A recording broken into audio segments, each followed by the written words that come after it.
हमारे YouTube channel में आप सभी का स्वागत है। हम आज जो है 10वीं कक्षा का सत्ता की साझेदारी चैप्टर को लेकर के आ रहे हैं। इसमें जो है टेक्स्ट बुक को ही हम लोग पढ़ रहे हैं। ठीक, यदि त्रुटि हो समझने में या फिर कहीं प्रॉब्लम हो तो आप कमेंट बॉक्स में कमेंट कीजिएगा, हम वहाँ सुधार कर सकते हैं और हम कोशिश करेंगे आपको अच्छे तरीके से समझाने का। तो हम लोगों ने यहाँ तक पढ़ चुका था। अब देख रहे हैं अखबारनामा में क्या है। कोई एक खबर पूरे हफ्ते भर पढ़े, ठीक है, फिर युद्धों और लड़ाइयों की खबरों की कर्तनें जमा करे। 5-5 कहने का मतलब क्या बोल रहा है, कोई एक बच्चा हो, है ना, आप जैसे आप भी हो सकते हैं, तो आप क्या करोगे कि पेपर पढ़ो रोज और उसमें कटिंग कर लो। जहाँ जहाँ युद्ध के बारे में दिया हुआ, कहीं लड़ाई हो गया दो देश के बीच में, कोई दो राज्य के बीच में, उस घटना को जो है पेपर कटिंग को कट के रखो। 5-5 छात्रों के 2 समूह एक साथ यह काम कर सकते हैं। क्या करेंगे हम लोग, 5-5 बच्चों का अलग ग्रुप बांट देंगे। उसमें वो 5 बच्चों क्या करेगा, बच्चा अपने अपने पेपर को रोज पढ़ेगा। उसमें जहाँ भी युद्ध के बारे में होगा, लड़ाई के बारे में दिया होगा न्यूज, उसको कटिंग कर लेंगे, ठीक है, काट के रखेंगे। अब उसके बाद क्या करेंगे, सारे झगड़े को उसके स्थान के हिसाब से अलग अलग बांट लेंगे। तो कितने बच्चे हैं, 5 बच्चा एक टीम में, 5 बच्चा एक टीम में। एक बच्चा कितने टुकड़े रखेंगे, हफ्ते भर यानी 7 दिन में। 7 दिन में 7 हो जाएगा कटिंग। एक आदमी के पास 7 है तो 5 बच्चे के पास कितने हो जाएंगे, 7-5 35। और दूसरे साइड में क्या हो जाएगा, 7-5 35, ठीक है। तो अब उसमें से क्या करेगा, तब छटैया करेगा, छांटेगा जितना भी पेपर कटिंग है कि किस राज्य का न्यूज कौन सा है, ठीक है। अलग अलग राज्य के हिसाब से या देश के हिसाब से या देश के बाहर के हिसाब से हम लोग क्या करेंगे, न्यूज को अलग अलग करेंगे। इन टकरावों के कारण जानने की कोशिश करें। तब हम लोग ये सोचेंगे, ऐसा दिमाग लगाएंगे कि आखिर ये लड़ाई क्यों हो रही थी, है ना, विवाद क्यों चल रहा था, किस कारण से चल रहा था, है ना। क्या यह विवाद सत्ता के बंटवारे को लेकर था, जैसे कि हमारे देश में ही हो जाता है। मध्य प्रदेश में क्या हुआ, सरकार जो है कांग्रेस की सरकार थी, उसका कुछ विधायक जो है भाग गया उसको छोड़ करके, है ना, यानी कि अपना बहुमत, अपना जो है क्या कहते हैं, सपोर्ट हटा लिया उसके सरकार की तरफ से, तो क्या हो गया, सरकार गिर गई। तो यही चीज़ हमको जानने की कोशिश करना है कि किन किन कारणों से आपसी झगड़े होते हैं, दो देश के बीच में, दो राज्य के बीच में, ठीक है। तो ये चीज़ें, इनमें से किस किस विवाद को सत्ता की में साझेदारी तय करके सुलझाया सकता है। हो सकता है दो देश के बीच कुछ और चीज़ की लड़ाई हो, जैसे कि उदाहरण के लिए ले लो, भारत पाकिस्तान के बीच में किस चीज़ की लड़ाई है, दोनों देश कहता है जम्मू कश्मीर हमारा है ना। तो चीन और भारत के बीच में किस चीज़ की लड़ाई है, चीन कहता है अरुणाचल प्रदेश मेरा है, भारत कहता है नहीं अरुणाचल भी मेरा है। वह जो है लद्दाख को कहता है कि लद्दाख भी मेरा है, तिब्बत पर ज़बरदस्ती कब्जा कर लिया। तो इसको किस तरह से सुलझा सकते हैं, ठीक है। हम लोगों ने देखा कि बेल्जियम और श्रीलंका के कथा से हमें क्या शिक्षा मिलती है ना। दोनों ही देश क्या है, लोकतांत्रिक है। लोकतांत्रिक मतलब लोगों के द्वारा चुनी गई सरकारें बेल्जियम में भी चलती है और श्रीलंका में भी चलती है। फिर भी सत्ता में साझेदारी को, है ना, सत्ता में साझेदारी को निपटाने के लिए अलग अलग तरीके से कोशिश की। कहने का मतलब क्या था, हमने देखा कि जो है दोनों देश में लोकतंत्र था, दोनों देश में वोट के द्वारा जो सरकार चुनी जाती थी, लेकिन तब पर भी दोनों में प्रॉब्लम हो रहा था। श्रीलंका में सिंगली जाति ज़्यादा दबाव बना रहा था, बेल्जियम में जो था अलग अलग भाषी के लोग थे, तो श्रीलंका में सुलझा नहीं पाया सरकार प्रॉब्लम को, जिसके कारण मारकाट हो गया, बहुत सारे लोग मरे। लेकिन बेल्जियम वाला क्या किया, सुलझा लिया। भले उसका सारा सिस्टम, सारा नियम जो बनाया, सारा नियम सही ना हो, कुछ नियम में खामी हो, कमी हो, लेकिन उन्होंने कोशिश किया और मामला को सुलझा लिया। अब है क्या, बेल्जियम के नेताओं को लगा कि विभिन्न समुदाय और क्षेत्रों के भावनाओं का आदर करने पर ही देश में एकता संभव है। बेल्जियम वाले को क्या लगा था कि अलग अलग समुदाय, अलग अलग जाति, अलग अलग धर्म के लोग यदि हमारे देश में है तो सबके भावनाओं का आदर करना अति आवश्यक है कि नहीं। एक घर में होता है, पापा होते हैं खेत का काम करते हैं, मम्मी होती है घर का काम करता है, बच्चा पढ़ाई करता है, खेलता है, कुछ लोग होते हैं गाय भैंस को खिलाते हैं, तो 5-7 आदमी हैं, तो हमको सबका ख्याल रखना पड़ता है ना। अब हम चाहेंगे कि सब मेरे जैसा ही पढ़ने बैठ जाए, तो ऐसा तो होगा नहीं। तो हमको सबके क्या कहते हैं, आदर, सबका आदर करना होगा अपने घर में, ताकि सब मेंबर खुश रहे। यदि एक दूसरे का आदर नहीं करेंगे तो क्या होगा, लड़ाई हो जाएगा, फिर घर नहीं चलेगा। उसी तरह से बेल्जियम वाले को क्या लगा था, अलग अलग जाति समुदाय के लोगों का हमें क्या करना चाहिए, आदर करना चाहिए। इससे क्या होगा, एक दूसरे के बीच लड़ाई नहीं होगी। जब एक दूसरे के बीच लड़ाई नहीं होगी तो क्या होगा, एकता बना रहेगा। ठीक है, समझ में आ गया। तो देश की एकता संभव है, इस एहसास के चलते दोनों सत्ता पक्ष में सत्ताधारी साझेदारी करने के लिए सहमत हो गए, है ना। वहाँ पर थे ना बेल्जियम में 2 पक्ष था, कौन कौन था, फ्रेंच और डच बोलने वाले लोग थे। तो दोनों सत्ता पक्ष के लोगों ने क्या किया, सहमति बना लिया कि भाई मेरा जितना मंत्री होगा आप भी उतना मंत्री रखिए, मेरा जितना लोग जो है इसमें मतलब सदस्यता में भाग लेगा आपका भी उतना ही होगा। लेकिन श्रीलंका में क्या हो गया, ठीक इसका उल्टा हो गया। बेल्जियम में क्या था, मामला शांत हो गया था, और मामला शांत हुआ तो बेल्जियम में लड़ाई झगड़े नहीं हुए, लेकिन श्रीलंका में क्या हो गया, उल्टा हो गया। यानी वह रास्ता सही नहीं अपनाया, कौन, वहाँ की सरकार। लोकतांत्रिक होने के बावजूद, लोकतंत्र होने के बावजूद भी वहाँ की सरकार ने उल्टा काम किया। उल्टा काम क्या किया कि बहुसंख्यक को ज़्यादा से ज़्यादा क्या देने लगा, सुविधाएं देने लगा। बहुसंख्यक का आसानी से कॉलेज में एडमिशन हो जा रहा था, बहुसंख्यक ही जो है उम्मीदवार खड़ा होगा, इस तरह से कुछ ना कुछ। तो ये क्या कर रहा था, जिसकी संख्या ज़्यादा थी वो अपना प्रभाव अधिक से अधिक अपने क्षेत्र पर जमाना चाहता था। वह नहीं चाहता था कि जिसकी संख्या कम हो वह भी शासन में आए, और इसके कारण वहाँ पर क्या हो गया, एकता संकट में पड़ गया, एक दूसरे से लड़ने लगे, और देश कमजोर हो जाता है जब आपस में लड़ेंगे तो यही प्रॉब्लम था। अब हम लोग यहाँ देख रहे हैं कुछ दिया हुआ है यहाँ पर, जर्मन इंजीनियरिंग का एक बेहतरीन नमूना है ना। ये देखो क्या है, बाईं तरफ अंकित कार्टून में जर्मनी की एक समस्या का संकेत है। कहीं कार्टून दिख रहा है क्या, हाँ यहाँ पे था कार्टून। अब हम लोग देखते हैं कि वहाँ पर क्रिश्चियन डेमोक्रेटिक पार्टी और सोशल डेमोक्रेटिक पार्टी नामक 2 बड़ी पार्टी की गठबंधन की सरकार थी। तो जर्मनी की समस्या को लेकर, जर्मनी में कौन कौन सी 2 पार्टी थी, जर्मनी के 2 पार्टी का नाम बताइए। पहला पार्टी का नाम था डेमोक्रेटिक पार्टी, और दूसरा पार्टी का नाम था सोशल डेमोक्रेटिक पार्टी। यानी कि डेमोक्रेटिक के आगे सोशल लगा दिया, लगभग दोनों नाम मिलता जुलता है। 2 बड़ी पार्टी की सरकार थी, कहाँ पर, जर्मनी में। ऐतिहासिक रूप से वे दोनों पार्टियां एक दूसरे की प्रतिस्पर्धी रही थी। प्रतिस्पर्धी का मतलब क्या होता है, यदि देश में 2 पार्टी है तो दोनों एक दूसरे का विरोध करता है। एक दूसरे का विरोध करने का मतलब क्या हो गया, एक दूसरे के काम का विरोध करते थे, यानी इसलिए वो प्रतिस्पर्धी थे। सन 2005 के चुनाव में इन दोनों में से किसी को भी बूते की सरकार बनाने के लायक बहुमत नहीं मिला। कहने का मतलब कभी कभी हो जाता है ना, जैसे मान के चलो बिहार में कितने सीट है, विधानसभा में 243 सीट है, बहुमत के लिए कितना चाहिए, तो उसका हाफ कर दो 243 का, तो हाफ करते हैं तो मोटा मोटी लगभग 120, 21, 22, यानी मान के चलो 125 है ना। अब उस पार्टी को भी 125 नहीं आया, इस पार्टी को भी 125 नहीं आया, छोटा छोटा उम्मीदवार भी खड़ा हो गया था, किसी को बहुमत नहीं है, तो उस कंडीशन में प्रॉब्लम हो जाएगा। जब बहुमत किसी को नहीं रहता है तो कौन सी सरकार बनती है, गठबंधन की सरकार। गठबंधन क्या होता है, छोटी छोटी पार्टी मिलकर के बहुमत जमा कर लेता है, वो क्या कहलाता है, गठबंधन की सरकार। जैसे महाराष्ट्र में देख लो क्या क्या हुआ, शिवसेना, कांग्रेस और एक और पार्टी 3 पार्टी मिल करके वहां पर क्या हुआ, आप सरकार बनाई। ठीक है, उसके बाद देख लेते हैं हम लोग, इसलिए उन्हें गठबंधन की सरकार बनानी पड़ी। दोनों दल विभिन्न नीतिगत मामलों पर अलग अलग पक्ष लेते थे। एक उदाहरण दे देते हैं हम लोग, जम्मू कश्मीर का, वहां पर एक सरकार थी, पार्टी थी पीडीपी। कौन सी सरकार, पीडीपी की पार्टी थी, उसको आया 28 सीट। बीजेपी यानी कि भारतीय जनता पार्टी, मोदी की सरकार जो है, इनके पार्टी को आया 25 सीट, और कम से कम सरकार बनाने के लिए वहां पर चाहिए था 41 सीट। ठीक है ना, तो किसी को बहुमत तो आया नहीं। उस कंडीशन में क्या किया, दोनों का विचारधारा अलग, दोनों का सोच अलग। वह कहता था हम पाकिस्तान में मिलेंगे पीडीपी, भाजपा कहता था जम्मू कश्मीर तो भारत का है, तुम पाकिस्तान में कैसे चले जाओगे, ऐसी सोच वाली पार्टी थी। लेकिन क्या किया, दोनों पार्टी आपस में मिल गया और मिल के सरकार बना लिया, और 3 साल तक सरकार को चलाया।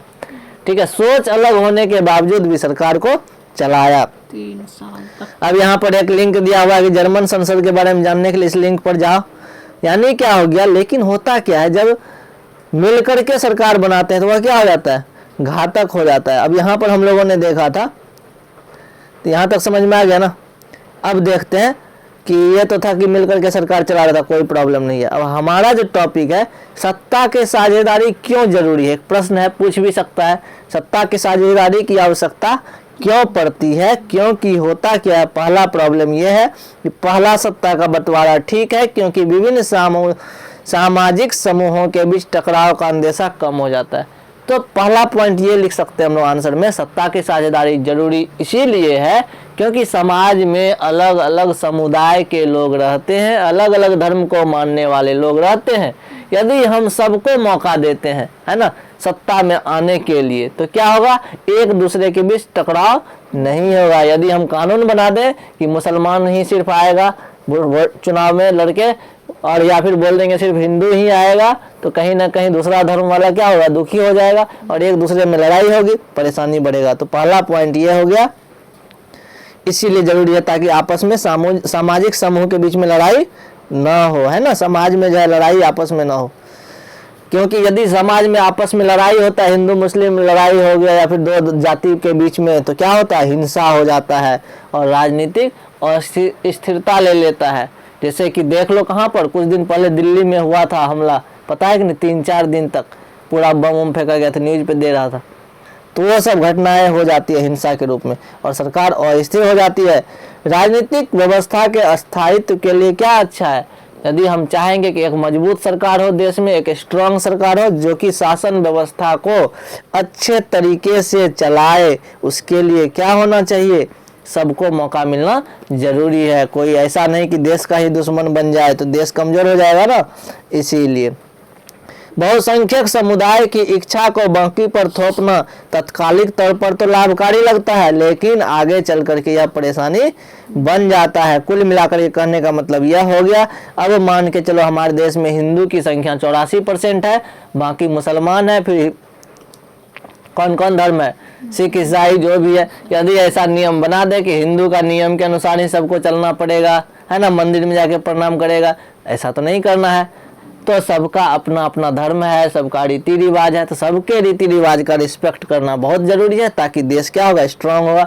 यदि अभी मान चलो कि हम 10 आदमी हैं, तुम उससे मनवा के कर लिए, ठीक है, जबरदस्ती काम किए, 10 दिन 5 दिन 50 दिन तुम गुस्सा में रहोगे, एक दिन तुम्हारे पास भी ताकत आएगा, बदला लोगे, कुछ तो करोगे ना, अभी तो बर्दाश्त कर लोगे मेरे डर से, आगे जाकर के तुम भी सोचोगे नहीं ये हमको मेरे साथ ऐसे करेगा तो हम भी इसको नहीं छोड़ेंगे। तो कहने का मतलब हो गया, बहुसंख्यक यदि लाभ कर पाने के लिए यदि दबाव में कोई काम करवा लेता है अल्पसंख्यक से, तो वो क्या होता है, वो तो तत्कालिक होता है, लेकिन सब दिन तो नहीं चल पाएगा, ऐसा है ना, सबका समय आता है। लेकिन प्रॉब्लम कहाँ चला जाता है, ये बर्बादी का कारण बन जाता है। इसीलिए सत्ता का बंटवारा लोकतांत्रिक व्यवस्था के लिए ठीक है। इसके पक्ष में एक और बात कह सकते हैं, क्या कह सकते हैं, वह बात कहीं ज्यादा गहरी है। सत्ता की साझेदारी दरअसल लोकतंत्र की आत्मा है। सत्ता की साझेदारी क्या है, लोकतंत्र की आत्मा है। लोकतंत्र की आत्मा को ही हम लोग क्या बोलते हैं, सत्ता की साझेदारी। लोकतंत्र का मतलब क्या होता है, हम लोग जानते हैं कि जिस शासन व्यवस्था में लोगों का बहुत बड़ा योगदान हो, जनता का योगदान हो, उसे क्या कहते हैं, लोकतंत्र कहते हैं। ठीक, तो उनके बीच सत्ता को बांटा जाए, ये लोग इसी ढर्रे से रहे। इसीलिए वैध सरकार वही है जिसमें अपनी भागीदारी के माध्यम से सभी समूह शासन व्यवस्था से जुड़ते हैं। कहने का मतलब क्या हो गया, सही सरकार कौन है, जो लोगों के द्वारा चुन करके आता है, लोगों के हित में काम करता है, तो वो हो गया वैध सरकार। इसीलिए सत्ता का साझेदारी आवश्यक है। 2 तर्क दिए हम लोगों ने, एक तो ये बोले कि ताकि समुदाय में लोग, कोई समुदाय दुखी ना हो, कोई धर्म दुखी ना हो, इसलिए भी जरूरी है। दूसरा ये है चूंकि सत्ता की साझेदारी इसलिए भी जरूरी है ताकि लोग क्या करें, लोगों की सरकार चुनी हुई हो, ताकि क्या करे, सरकार अच्छे तरीके से लोगों के लिए काम कर पाए, है ना। और दूसरे को नैतिक तर्क कह सकते। पहला क्या था, युक्ति परक तर्क। युक्ति मतलब क्या होता है, अकल से काम लो, है ना। तुम्हारे पास 10 रुपया है, घर में 5 आदमी है, सबको 5 चॉकलेट खरीद के 5 को दे दो एक एक करके, सब खुश हो जाएगा। ये क्या लगा है, युक्ति परक काम किए, है ना। अब कोई काम कर रहे हैं, सबका सहमति ले लिए, तो उससे भी खुश हो गया, तो ये क्या हो गया, नैतिक परक। बात समझ में आया क्या। युक्ति परक क्या हो गया, तुमको कहीं जाना है घूमने के लिए, सबको मनाना होगा, तो अकल से काम लेंगे ना, ताकि सबको खुश करके रखें, ताकि जाने समय में हमको आदेश मिल जाए। और नैतिक क्या हो गया, नैतिक यही हो गया कि अब घर में सभी है, कोई मेहमान सब आया तो प्रणाम कर रहे हैं, तो ये नहीं कि जो आया है सिर्फ उसी को कर लिए, बात खत्म है, जितना है सबको कर लिए थोड़ा सा, ये हमारा संस्कार है। तो ये चीज़ें नैतिक और युक्ति परक में यही अंतर है। ठीक है, अब क्या बोल रहा है, युक्ति परक का मतलब क्या होता है, तर्क लगा करके परिणामों पर जोर देना। जैसे देखो वो युक्ति लगाया बेल्जियम वालों ने, क्या युक्ति लगाया भाई कि 5 मंत्री तुम्हारा तो 5 मंत्री मेरा। और नैतिक परक क्या होता है कि लोग यदि वोट दे दे तो और बच्चा अच्छा होगा, है ना, 5 साल काम करेंगे, यदि हम अच्छे से काम नहीं करेंगे तो अगले 5 साल में हटा देना। तो ये चीजें। अब हम लोग आगे चलते हैं, बात बोले भेद खोले। तो बात बोले भेद खोले में देखते हैं युक्ति परक क्या होता है। हानि लाभ का सावधानी पूर्वक हिसाब लगा लिया गया फैसला। ठीक है, हानि लाभ का सावधानी पूर्वक हिसाब लगाकर लिया गया फैसला, है ना, युक्ति परक बोलते हैं ना। कोई भी काम करने से पहले हमें सोच लेना चाहिए इससे लाभ होगा या हानि होगा, तब काम करें, तो वह क्या कहलाएगा, युक्ति परक कहलाएगा। पूरी तरह से नैतिकता पर आधारित फैसला अक्सर इसके उल्टा होता है। क्या होता है, उल्टा होता है। ऐसा नहीं है कि प्राण गंवाने के चक्कर में चलो भाई बड़ा आदमी है हम, अब देखो अभी क्यों इतना रेप कांड हो रहा है, बहुत कुछ घटता है महिला के साथ, ऐसा क्यों होता है, क्योंकि लोग सोचता है चलो बड़े आदमी हैं, कोई अच्छे हैं, रिस्पेक्ट करेगा, लेकिन ऐसा तो होता नहीं है। क्यों, हम तो नैतिक समझते हैं ना, नैतिक चीज़ें हैं कि बड़े हैं तो उसका रिस्पेक्ट करना चाहिए, लेकिन उसके मन में क्या चल रहा है ये तो हमें मालूम नहीं है ना। वहाँ पर क्या हो जाता है, नैतिक मेरा उल्टा हो जाता है। युक्ति से काम लेंगे तो क्या करेंगे, अकल लगाएंगे, समय से घर आ जाए, किसी की आवश्यकता नहीं है, समय से सारा काम कर लें अपना, इन चीज़ों से बच के रहें, तो कहीं ना कहीं क्या हो गया, वो युक्ति परक हो गया, अकल लगा करके काम किए। तो नैतिकता के फेर में फंसेंगे तो गड़बड़ हो जाएगा। तो हो सकता है उल्टा पड़ जाए, जरूरी नहीं कि उल्टा ही पड़े, लेकिन हो सकता है उल्टा पड़े। अब है क्या क्या समझा क्या जाना। तो हम लोग देखते हैं, थोड़ा सा छोटा सा कुछ है। एनीते बेल्जियम के उत्तरी इलाके में एक डच माध्यम के स्कूल में पढ़ती थी। एक लड़की थी जिसका नाम एनीते था, बेल्जियम के उत्तरी दिशा में डच माध्यम के स्कूल में पढ़ती थी। फ्रेंच बोलने वाले उनके अनेक स्कूली साथी चाहते थे कि पढ़ाई फ्रेंच में ही हो।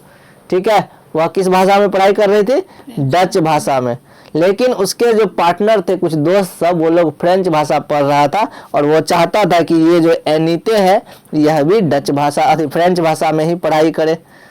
समझ रहे हो। और क्या देखे, सेल्वी श्रीलंका की राजधानी कोलंबो के एक स्कूल में पढ़ती थी। 2 लड़की, एक एनीते बेल्जियम की है, ठीक है, वह डच माध्यम से पढ़ते थे, उसके साथ ही चाहते थे वो फ्रेंच में पढ़ाई करे। सेल्वी श्रीलंका की राजधानी कोलंबो की एक स्कूल में पढ़ती थी। वह उसके स्कूल में बहुत सारे दोस्त तमिल भाषी थे। माता पिता पढ़ाई का माध्यम तमिल ही रखना चाहते थे। बात समझ में आया। सेल्वी जिस स्कूल में पढ़ते थे वहां पर कौन से लोग थे, तमिल भाषी लोग थे बहुत सारे, है ना। और इनके माता पिता यानी सेल्वी के माता पिता भी क्या चाहते थे, यह पढ़ाई किस में करे, तमिल में ही करे। लेकिन हम लोग क्या जानते हैं वहां पर किस भाषा का वर्चस्व था, सिंगली भाषा का था।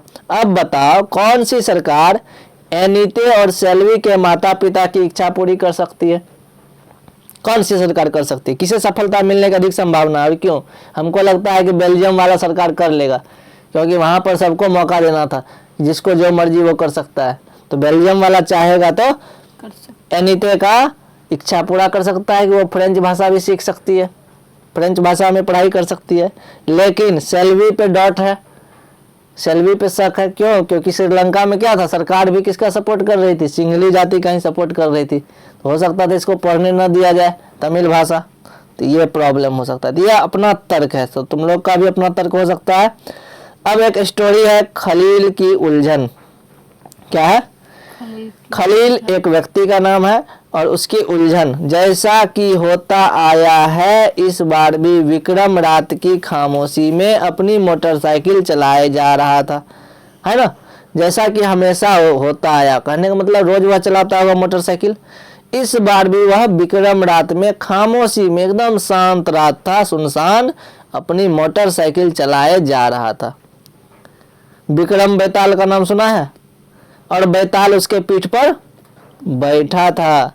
ठीक है, तो जैसा कि होता आया है और समझ गए, इस बार भी विक्रम रात में खामोशी से अपनी मोटरसाइकिल चला रहा था। मोटरसाइकिल कौन चला रहा था? विक्रम, है ना। और उसके पीठ पर कौन बैठा था? बैताल। ठीक है, विक्रम गाड़ी चला रहा था, बैताल उसके पीठ पर बैठा था। हमेशा की तरह वह इस बार भी सोच रहा था कहीं विक्रम को नींद ना आ जाए, इसीलिए बैताल ने कहानी शुरू कर दिया। मोटरसाइकिल पे पीछे बैताल बैठा हुआ था, गाड़ी चला रहा था विक्रम। तो बैताल सोचा कहीं विक्रम सो न जाए, इसलिए उन्होंने कहानी शुरू कर दिया। वो कहानी किस प्रकार का है, उस कहानी को हम लोग देख लेते हैं। कहानी ये है कि बेरूत शहर में खलील नाम का एक आदमी रहा करता था। कौन कहानी सुना रहा है? बैताल सुना रहा है कि बेरूत शहर में खलील नाम का एक आदमी रहता था। उसके माँ बाप अलग अलग समुदाय के थे, अलग अलग जाति के थे, है ना। उसके पिता ऑर्थोडॉक्स ईसाई थे और माँ सुन्नी मुसलमान थी। ईसाई समझ रहे हो, अंग्रेज। और पिता कौन थे? ऑर्थोडॉक्स ईसाई। और माँ कौन थी? मुस्लिम धर्म से थी, सुन्नी मुसलमान। आधुनिक शहर के लिए यह कोई अनूठी बात नहीं। अब शहर में तो ये हो जाता है, एक कास्ट से दूसरे कास्ट में शादी। तो बड़े शहर के लिए ये छोटी सी बात थी, कोई बड़ी बात नहीं थी। लेबनान में अलग अलग समुदाय के लोग रहते थे, राजधानी बेरूत में बस जाते थे। ठीक है, वे साथ रहते थे, मेल जोल होता था, पर गृह युद्ध में वे एक दूसरे से भी क्या करते थे? लड़ते रहते थे। कौन? वे साहब। उसके बेताल कहाँ? खलील और उसके माता पिता। बेताल कहाँ से आ गया? बेताल तो कहानी सुना रहा है। ठीक है, तो खलील का एक चाचा ऐसी लड़ाई में मारा गया था। क्या होता था वहां पर? राजधानी बेरूत, समझ में आया। और वहां पर जो है साथ में रहते थे, मेलजोल होता था, पर गृह युद्ध से एक दूसरे से लड़ते रहते। गृह युद्ध समझ गए, बिना हथियार की लड़ाई। तो खलील का चाचा भी इसी लड़ाई में मारा गया था, ऐसे ही गृह युद्ध में। गृह युद्ध के समाप्ति के बाद लेबनान के सारे नेता साथ मिलकर बैठे और विभिन्न समुदाय के साथ सत्ते के बंटवारे पर कुछ बुनियादी नियमों पर सहमत हुए। तो लेबनान में क्या हुआ? गृह युद्ध चल रहा था, बहुत सारे लोग भी मारे गए। समुदाय के बंटवारा के कारण सत्ता में किस तरह से उसको बांटा जाए। लेकिन जो है वहाँ के नेता सब बैठे और मिल करके क्या किए? कुछ नियम बनाए। और इस नियम के अनुसार तय हुआ कि देश का राष्ट्रपति कौन बनेगा? मैरोनाइट पंथ का कोई कैथोलिक ही होना चाहिए। क्या होना चाहिए? मैरोनाइट पंथ यानी कोई धर्म था, उसमें कैथोलिक ही होना चाहिए था। और क्या बोला? प्रधानमंत्री कौन बनेगा? प्रधानमंत्री सुन्नी मुसलमान ही प्रधानमंत्री हो सकता है। यानी कि एक पद दे दिया किसको? अंग्रेज ईसाई को, एक पद दे दिया मुसलमान को। उप प्रधानमंत्री ऑर्थोडॉक्स ईसाई होगा और संसद का अध्यक्ष पद शिया मुसलमान के लिए होगा। तो दो पद दे दिया मुस्लिम के लिए, एक तो सुन्नी मुसलमान के लिए, एक शिया मुसलमान के लिए। दो तरह का मुसलमान होता है। ईसाई धर्म में भी दो मिल गया। कौन? एक मैरोनाइट पंथ, दूसरा ऑर्थोडॉक्स ईसाई, है ना। तो इसमें क्या किया? ये लोग बांट लिया सत्ता को। इस समझौते के अनुसार आगे से ईसाई फ्रांस में संरक्षण की मांग नहीं करेंगे। अब कोई ईसाई ऐसा नहीं करेगा कि हमें बचाओ, कोई मुसलमान ऐसा नहीं करेगा कि हमें बचाओ। तो ये चीजें, मुसलमान भी पड़ोसी सीरिया के साथ एकीकरण की मांग छोड़ने पर सहमत हो गए। तो जो आंदोलन चल रहा था उसको रोकने के लिए इन्होंने क्या किया? सत्ता में बंटवारा कर लिया। जब ईसाइयों और मुसलमानों के बीच यह समझौता हुआ था तब दोनों की आबादी क्या थी? लगभग बराबर थी। कौन समझौता? राष्ट्रपति पद और उप प्रधानमंत्री पद दे दिया गया था ईसाई धर्म को, और प्रधानमंत्री पद और अध्यक्ष पद जो था वो दे दिया गया मुसलमान को, है ना। ये चीजें, मुसलमान स्पष्ट रूप से बहुमत में आ गए। चूंकि बाद में क्या हुआ? मुसलमान में तो जनसंख्या बहुत तेजी से बढ़ता है, तो उसका बहुमत आ गया। और दोनों पक्ष अभी भी उस समझौते का आदर करते हुए उसे मान रहे थे, मान रहा था नियम को, जो नियम बनाया गया था। खलील को इस समझौते में बड़ी गड़बड़ी लगती थी। खलील को यह समझौता क्या लगता था? बहुत ही ज्यादा गड़बड़ लगता था। वह राजनीतिक महत्वाकांक्षा वाला लोकप्रिय व्यक्ति था, लेकिन मौजूदा व्यवस्था के रहते वह बड़े पद पर पहुंच ही नहीं सकता था। अब यहाँ प्रॉब्लम क्या हो गया? पहले बांट दिया कि ईसाई धर्म वाला क्या बनेगा? राष्ट्रपति। तो मुसलमान में भी तो ऐसा कोई व्यक्ति होगा, सोचता होगा हम भी काश राष्ट्रपति बन जाते, तो कहीं नहीं उसको चोट पहुंचता होगा। तो कोई ईसाई में भी होगा व्यक्ति जो सोचता होगा हम प्रधानमंत्री बने। तो इस चीज को लेकर के खलील के मन में क्या होता था? खटकता था कि ये प्रॉब्लम है। वह न तो माँ के धर्म को मानता था न ही पिता के धर्म को, न क्योंकि उसके पिता ईसाई थे, माँ मुसलमान थी, तो दोनों में से किसी धर्म को वह नहीं मानता। असल में वह चाहता ही नहीं था कि उसे किसी धर्म से जोड़ करके पहचाना जाए। उसे समझ में नहीं आता था कि लेबनान में भी अन्य समान लोकतंत्र की तरह क्यों नहीं चलता। वह सोचता था कि किसी तरह से इसमें सबको समान अधिकार मिले, जो जो पद हासिल कर सकता है। उसका कहना था कि सिर्फ चुनाव कराइए, क्या कराइए, चुनाव कराइए, हर किसी को चुनाव लड़ने की आज़ादी दीजिए, सब कोई चुनाव लड़ सकता है, जिसको सबसे ज़्यादा वोट मिलेगा वह क्या बन जाएगा, राष्ट्रपति बन जाएगा, भले ही वह किसी समुदाय का, किसी धर्म का हो, तो वोट के आधार पर चुनिए। लेकिन उसके जिन बड़े बुजुर्गों ने गृह युद्ध देखा था, उनका क्या कहना था, मौजूदा व्यवस्थाएं क्या है, बहुत बढ़िया है, गृह युद्ध देख देख के परेशान हो चुका था। अब हम लोग आते हैं, कहानी अभी खत्म नहीं हुई थी, वे टीवी टावर के पास पहुंच गए। कौन, विक्रम बेताल टीवी टावर के पास पहुंच गया और वे वहां रुक जाते हैं। तो बेताल ने जल्दी से कहानी खत्म की और अपना सवाल विक्रम से पूछा, अगर आपको लेबनान का कानून फिर से लिखने का अधिकार होता तो आप क्या करते, क्या आप पुरानी व्यवस्था को चलने देते। लेबनान का कानून अभी था ना, राष्ट्रपति प्रधानमंत्री को बांट दिया था, तो वही पूछा विक्रम से, अगर आप वहां के कानून लिखने वाले होते तो आप क्या करते, क्या वही व्यवस्था रहने देते या बदल देते। तो बेताल विक्रम और अपने बीच में समझौते को दोहराना नहीं भूला। और अगर आपके दिमाग में स्पष्ट जवाब है और आप फिर भी नहीं बताते हैं तो आपकी मोटरसाइकिल जाम हो जाएगी, आगे नहीं बढ़ पाएंगे। क्या बोला, यदि आपके दिमाग में आंसर है और आप नहीं बताना चाहते तो आपका मोटरसाइकिल क्या हो जाएगा, जाम हो जाएगा, वह आगे नहीं बढ़ पाएगा। क्या आप बेचारे विक्रम को बेताल के सवाल का जवाब देने में मदद कर सकते हैं। क्या करना चाहिए, उसको करना चाहिए, वोट के आधार पर वहाँ चुनाव होनी चाहिए, है ना, हर एक क्षेत्र में हर एक को मौका मिलना चाहिए। इसको हम लोग यहीं तक एंड करते हैं, फिर नेक्स्ट लेक्चर में हम लोग देखेंगे, ठीक है, एक लेक्चर और होगा, फिर इसको कंप्लीट कर लेंगे।